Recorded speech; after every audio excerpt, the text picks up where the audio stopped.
के लिए आगे बढ़े और आगे उमेश पाल हत्याकांड में शामिल शूटर्स की तलाश तेज हो गई। आपको बताएं, मेरठ समेत पश्चिमी यूपी के कई शहरों में एसटीएफ का डेरा है और मेरठ, मुजफ्फरनगर, सहारनपुर सहित कई ऐसे जिले हैं जहां पर एसटीएफ ने डेरा डाल दिया है। कई लोगों के नंबर सर्विलांस पर हैं। इसके बाद पश्चिमी यूपी में एसटीएफ की एक्टिविटी और भी बढ़ गई है।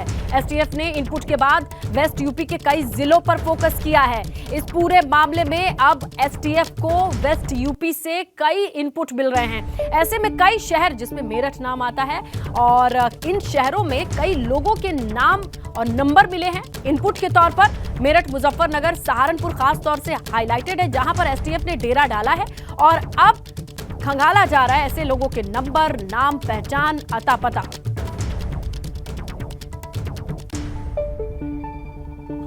तो उमेश पाल शूट आउट मामले में केंद्रीय मंत्री एसपी सिंह बघेल का कहना है कि उमेश पाल का परिवार सरकार की कार्रवाई से संतुष्ट है।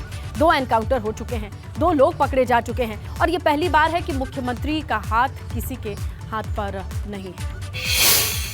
मुख्यमंत्री जी ने जो सदन में कहा था कि माफियाओं को मिट्टी में मिला देंगे और मिट्टी में मिलाने की श्रृंखला में की कड़ी में 72 घंटे में एक एनकाउंटर हो गया था जो मौके पे था और दूसरे का भी मारा गया है जो मौके पर था। इसके अलावा 2 लोग पकड़े भी जा चुके हैं जो कॉन्स्पिरेसी में थे। इसके अलावा करोड़ों की उनकी ज़मीन को जमींदोज कर दिया गया है। इसलिए मैं उम्मीद करता हूँ कि शीघ्र ही, क्योंकि अपराधी अपराध से पहले भागने का रास्ता देखते हैं और संरक्षण का, तो ये अच्छी बात है कि मुख्यमंत्री का हाथ किसी अपराधी के पीठ पर कभी नहीं रहा है। बड़ी खबर मिल रही है प्रयागराज से। उमेश पाल शूटआउट केस से जुड़ी बड़ी अपडेट है। केस में नामजद अतीक के नाबालिग बेटों को लेकर सस्पेंस बरकरार है। कहां हैं अतीक के दोनों बेटे? सुनवाई में इसका खुलासा नहीं हो चुका है। सीजेएम कोर्ट में मामले की सुनवाई हुई। प्रयागराज पुलिस ने कोर्ट में पेश की अपनी रिपोर्ट और इसके बाद पुलिस की रिपोर्ट में दावा यह है कि 2 मार्च को घर के पास दिखे थे अतीक के बेटे। रिपोर्ट में पुलिस ने नहीं लिखा अतीक के बेटे बाल संरक्षण गृह में हैं। नाबालिग होने की वजह से दोनों को बाल संरक्षण गृह में रखा गया है। रिपोर्ट पर अतीक की पत्नी शाइस्ता परवीन के वकीलों ने ऐतराज जताया। सीजेएम कोर्ट ने प्रयागराज पुलिस से फिर से रिपोर्ट तलब की है। आपको बताएं 13 मार्च को प्रयागराज पुलिस को फिर से ये रिपोर्ट पेश करनी होगी। 13 मार्च को ही सीजेएम कोर्ट में मामले की सुनवाई होगी। आखिरकार अतीक के दोनों नाबालिग बेटे कहां हैं? पत्नी शाइस्ता परवीन ने और उसके वकीलों ने ये आरोप लगाया कि बाल सुधार गृह में दोनों ही बेटे नहीं हैं, तो ऐसे में फिर से रिपोर्ट पेश करनी होगी। इस मामले पर ताजा जानकारी के साथ हमारे सहयोगी मोहम्मद मोइन हैं, उनसे जानकारी लेंगे और समझने की कोशिश करते हैं कि इस पूरे मामले पर कोर्ट का रुख क्या है, आज किस तरीके से दलीलें दी गई हैं और इसके बाद पुलिस का एक्शन क्या होने वाला है। इन चीजों को समझने की कोशिश करते हैं। मोइन, जरा बताएं कि किस तरीके से आज कौन कौन सी दलीलें दी गई हैं और आने वाली तारीख के मद्देनजर क्या एक्शन लेना होगा।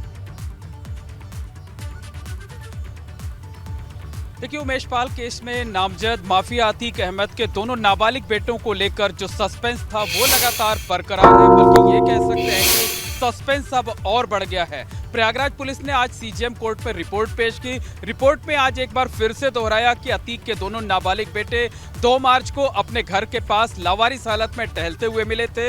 इसके बाद चूंकि दोनों बच्चे नाबालिग थे, उन्हें बाल संरक्षण गृह में दाखिल करा दिया गया। लेकिन रिपोर्ट में यह कहीं नहीं लिखा है कि किस बाल संरक्षण गृह में दाखिल कराया गया है। अतीक अहमद की पत्नी के वकील जो थे, उन्होंने ऐतराज जताया और कहा कि यह पता नहीं चल पा रहा है कि आखिरकार दोनों बच्चे किस बाल संरक्षण गृह में हैं भी या नहीं है, कहां है, क्या है, इस बारे में कोई जानकारी नहीं दी गई है। इस पर सीजेएम कोर्ट ने जो प्रयागराज पुलिस है उससे एक बार फिर से नए सिरे से रिपोर्ट देने को कहा है और साफ तौर पर कहा है कि इस बार जब आप रिपोर्ट दीजिए तो उसमें स्पष्ट तौर पर लिखिए कि दोनों बच्चे किस जगह पर हैं। अगर किसी बाल संरक्षण गृह में रखे गए हैं तो वो किस जिले की, किस जगह की बाल संरक्षण गृह है। तो कल और परसों 2 दिन छुट्टी है, कल सेकेंड सैटरडे है, परसों संडे है, उसके बाद मंडे को कोर्ट खुलेगी। मंडे को प्रयागराज पुलिस को एक बार फिर से नए सिरे से रिपोर्ट तैयार करनी होगी और वो रिपोर्ट सीजेएम कोर्ट में पेश की जाएगी। और जब सीजेएम कोर्ट में रिपोर्ट पेश की जाएगी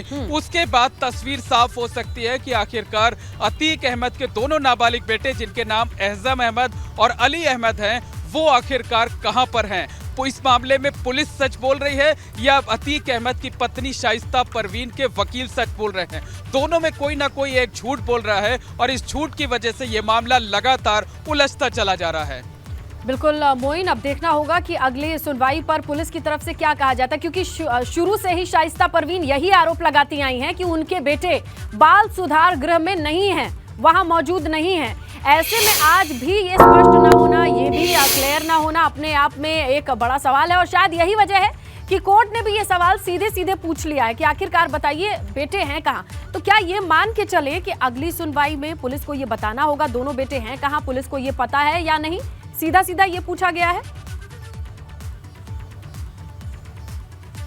देखिए, प्रयागराज पुलिस ने जो अपनी रिपोर्ट 4 मार्च को पेश की थी, वो बेहद मासूमियत भरी रिपोर्ट थी, जिसमें यह बताया गया था कि वो कोई साधारण बच्चे नहीं थे। माफिया अतीक अहमद, जो कि पूर्व सांसद, पूर्व विधायक है, जिसके पूरा परिवार उमेश पाल शूटआउट केस में नामजद है, हत्या के घटना के 6 से 7 दिन के बाद वो अपने घर के आसपास टहलते हुए पाए जाते हैं, लावारिस हालत में पाए जाते हैं, और वो बच्चे अचानक पुलिस को मिल भी जाते हैं। पुलिस पड़ताल करती तो पता चलता है कि वो दोनों नाबालिग हैं, 16 साल और 17 साल के हैं। इसके बाद पुलिस उन्हें बाल संरक्षण गृह में दाखिल करा देती है, लेकिन ये नहीं बताती है कोर्ट को बार बार कि किस बाल संरक्षण गृह में उन्हें दाखिल कराया गया है, किस जिले की बाल संरक्षण गृह में रखा गया है, किस जगह की बाल संरक्षण गृह में रखा गया है। और इसी को लेकर अतीक अहमद की पत्नी शाइस्ता परवीन जो है वो लगातार सवाल खड़े कर रही हैं, खासकर उन्होंने पुलिस की मंशा पर सवाल खड़े किए हैं। अब किसी ये अनहोनी की सवाल आशंका देखा जाए जताई। माफिया हो सकते हैं, लेकिन फिलहाल वो मां है जो अपने बेटों के बारे में जानना चाह रही है। फिलहाल देखते हैं कि पुलिस का क्या स्टैंड रहता है, आने वाले वक्त में किस तरीके से जवाब दिया जाता है। शुक्रिया मोइन जानकारी के। प्रयागराज से बड़ी खबर है, माफिया अतीक से जुड़ी बड़ी खबर। सोनिया गांधी के करीबी रिश्तेदार की जमीन हड़प ली थी, अपने गुर्गों के जरिए प्रॉपर्टी पर कब्जा कराकर वहां ताला जड़ दिया था। उस वक्त यूपी में सपा की सरकार थी, केंद्र में कांग्रेस की। सोनिया गांधी के दखल पर उस वक्त के पीएम मनमोहन सिंह का दफ्तर इस मामले में एक्टिव हुआ। तब जाकर के अतीक ने इस प्रॉपर्टी से कब्जा छोड़कर उसे सोनिया गांधी के महिला रिश्तेदार को वापस किया था। और साल 2007 में यूपी विधानसभा चुनाव से पहले का मामला। वीरा गांधी की प्रॉपर्टी के बारे में अतीक को जानकारी मिली तो उसने अपने गुर्गों के जरिए इस पर जबरन कब्जा करा लिया, ताला जड़ दिया, चाबी अपने पास रख ली। और कहा यह जा सकता है कि अतीक ने जानबूझ करके सोनिया गांधी की प्रॉपर्टी पर कब्जा किया ताकि यह संदेश जा सके कि प्रभावशाली है, असरदार लोगों के साथ भी वो मनमानी कर सकता है। तो देखिए, धौक और रौब जताने के लिए जो रिकॉर्ड है वो किस तरफ इशारा करता है। उमेश पाल शूटआउट केस में नामजद और गुजरात की साबरमती जेल में बंद माफिया अतीक अहमद इतना दबंग, इतना मनबड़, इतना शातिर और इतना महत्वाकांक्षी है कि वो कई बार कई बड़े बड़े लोगों से और कई रसूखदार लोगों से टकराने में भी कतई नहीं हिचकता था। इसी तरह की एक घटना को उसने साल 2007 में विधानसभा चुनाव से पहले अंजाम दिया था, जिसमें तत्कालीन कांग्रेस पार्टी और यूपीए की चेयरपर्सन सोनिया गांधी और तत्कालीन प्रधानमंत्री मनमोहन सिंह के दफ्तर को भी दखल देना पड़ा था। दरअसल सोनिया गांधी के ससुर फिरोज गांधी से जुड़े हुए कई परिवार अब भी प्रयागराज के सिविल लाइंस और आसपास के इलाकों में रहते हैं। इन्हीं में एक वीरा डी गांधी का परिवार है।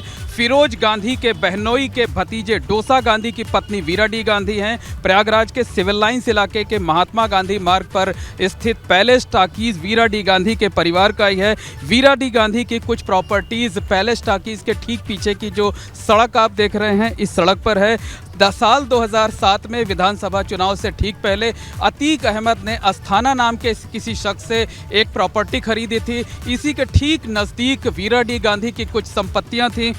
इन संपत्तियों पर अतीक अहमद ने अपनी नज़र गड़ा ली, उन पर अपने गुर्गों के जरिए कब्जा करा लिया, उस पर ताला जड़ दिया और चाबी अपने पास रख ली। इस घटना से अंदाज़ा लगाया जा सकता है कि अतीक अहमद कितना मनबड़, कितना महत्वाकांक्षी है और पैसों की लालच में वो तमाम बड़े लोगों से टकराने में भी कतई बाज नहीं आता है। कैमरामैन अनुराग द्विवेदी के साथ मोहम्मद मोइन, एबीपी गंगा, प्रयागराज। अतीक अहमद ये गांधी परिवार की प्रॉपर्टी है पैलेस टाकीज के पास। ये यहाँ की प्रॉपर्टी इन्होंने कब्जा कर लिया था और जिससे नाराज़ होकर इन लोगों ने जब यहाँ पे उत्तर प्रदेश में सरकार में सुनवाई नहीं हुई, मुलायम सिंह सरकार में सुनवाई नहीं हुई, अतीक जी सांसद थे, कौन सुनेगा इनकी बात, तो सीधे उन्होंने फिर गांधी परिवार को इस बात की शिकायत किया और गांधी परिवार में हमारे यहाँ के वहाँ के पीएमओ ने सीधे इंटरफियर किया और मुलायम सिंह सरकार से बात किया। उस समय रीता जोशी जी यहाँ की नेता थी, हमारे कांग्रेस की नेता थी, और उनके मीडिएटरशिप में ये गांधी परिवार के ये ताला बंद कर दिए थे, वो ताले की चाबी इन्होंने सौंपा और तब जाकर विवाद शांत हुआ। बिल्कुल सोनिया गांधी को दखल देना पड़ा था और सोनिया गांधी कहने पे पीएमओ ने दखल दिया था। उन्होंने मुलायम सिंह सरकार से सीधे कहा कि इसमें ये हमारे रिश्तेदार हैं और मेरा इंटरफियर है इसमें, और वो उस प्रॉपर्टी में इनकी नज़र गलत है, अवैध है, असंवैधानिक है। खबर इटावा से है, जहां सपा के राष्ट्रीय महासचिव शिवपाल यादव का बयान सामने आया है। समाज को बांटा जा रहा है, ये कहते हैं शिवपाल सिंह यादव। सरकार में भ्रष्टाचार ऊपर से नीचे तक व्याप्त है। सरकार की समस्या है, बिजली की समस्या है, गेहूं की किसान की, आलू के किसान की, मध्यम वर्ग के लोग परेशान हैं, किसान जी भर के जीएसटी से परेशान हैं।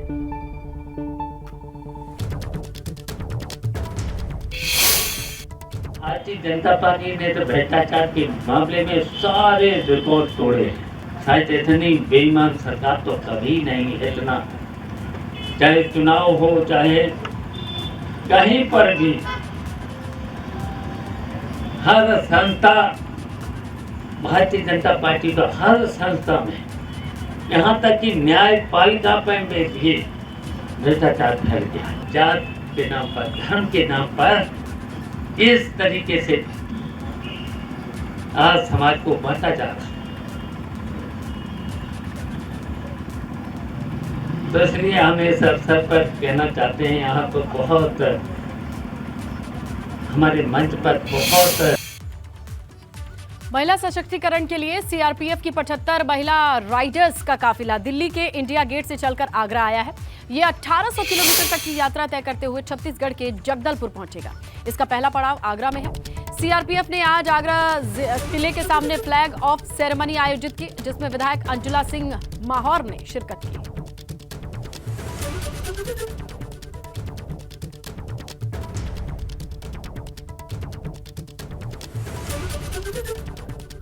हिंदुस्तान की आधी आबादी हर चुनौती से निपटने के लिए तैयार है और यही वजह है कि आज़ादी के अमृत महोत्सव के मौके पर सीआरपीएफ की महिला कमांडो जो बाइक रैली है जो दिल्ली से चली है, वो आज उसका आगरा में जो फ्लैगिंग ऑफ सेरेमनी है, आप देख सकते हैं कि तमाम जो महिला जो बाइक राइडर्स हैं इस समय वो अब यहाँ से चल निकली हैं।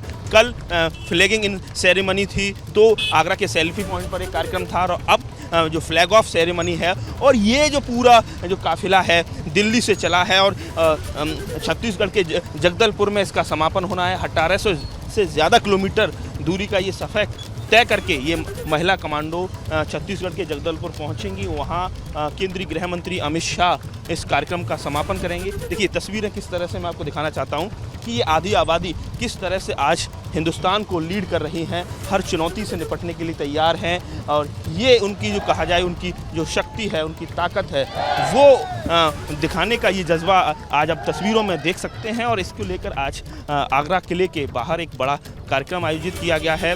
फ्लैग ऑफ सेरेमनी की जो मुख्य अतिथि हैं वो हाथरस सदर की विधायक अंजुला माहौर रहीं और इस मौके पर उन्होंने महिला शक्ति को सलाम किया। तो कुल मिला के सीआरपीएफ की महिला बटालियन की ये कमांडो हैं, उनकी जो बाइक रैली है अब वो यहाँ से निकल पड़ी है।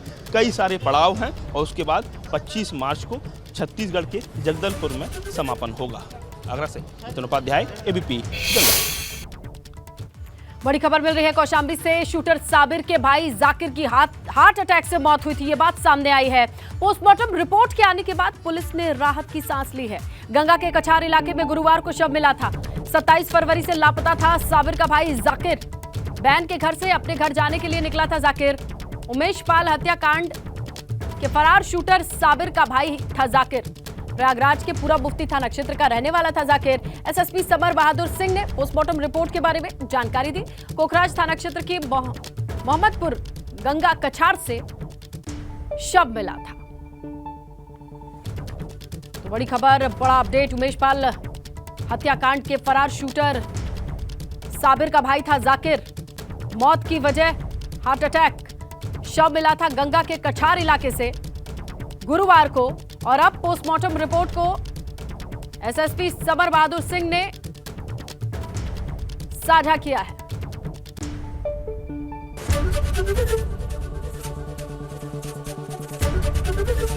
एबीपी गंगा, खबर आपकी, जुबान आपकी।